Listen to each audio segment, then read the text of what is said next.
जोरू का गुलाम की कहानी। यदि आप मेरे चैनल में नए हो तो मेरे चैनल को सब्सक्राइब करें, शेयर करें और लाइक करें। धन्यवाद। एक बार की बात है, राजा अकबर व बीरबल दरबार में बैठे कुछ अहम मामलों पर चर्चा कर रहे थे।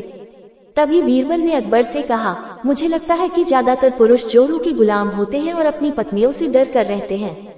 बीरबल की यह बात राजा को बिल्कुल भी पसंद न आई। उन्होंने इस बात का विरोध किया।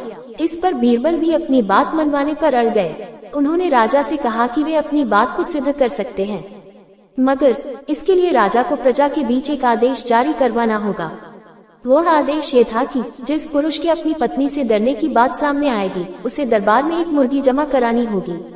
राजा बीरबल की इस बात पर तैयार हो गए। अगले ही दिन प्रजा के बीच आदेश कराया गया कि अगर यह बात सिद्ध हो जाती है कि कोई पुरुष अपनी पत्नी से डरता है, तो उसे दरबार में आकर बीरबल के पास एक मुर्गी जमा करवानी होगी।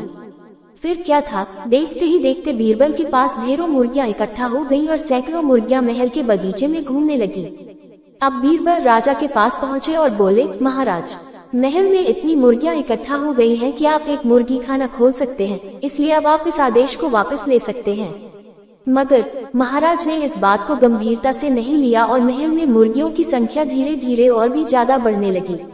इतनी अधिक मुर्गियां महल में जमा हो जाने के बाद भी जब राजा अकबर बीरबल की बात से सहमत नहीं हुए, तो बीरबल ने अपनी बात सिद्ध करने के लिए एक नया उपाय निकाला। एक दिन बीरबल राजा के पास गए और बोले, महाराज, मैंने सुना है कि पड़ोस के राज्य में एक बहुत की खूबसूरत राजकुमारी रहती है।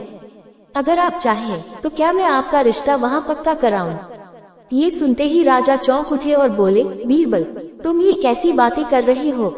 महल में पहले से ही 2 महारानियां मौजूद हैं। अगर उन्हें इस बात की भनक भी लगी तो मेरी खैर नहीं होगी।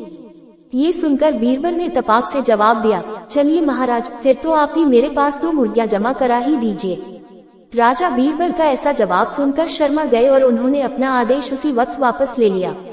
कहानी से सीख। इस कहानी से हमें ये शिक्षा मिलती है कि बातों की चतुराई से हम किसी भी बात को मनवा सकते हैं। जरूरत है तो बस बीरबल की तरह चतुराई से अपना पक्ष रखने की। पूरी कहानी सुनने के लिए धन्यवाद।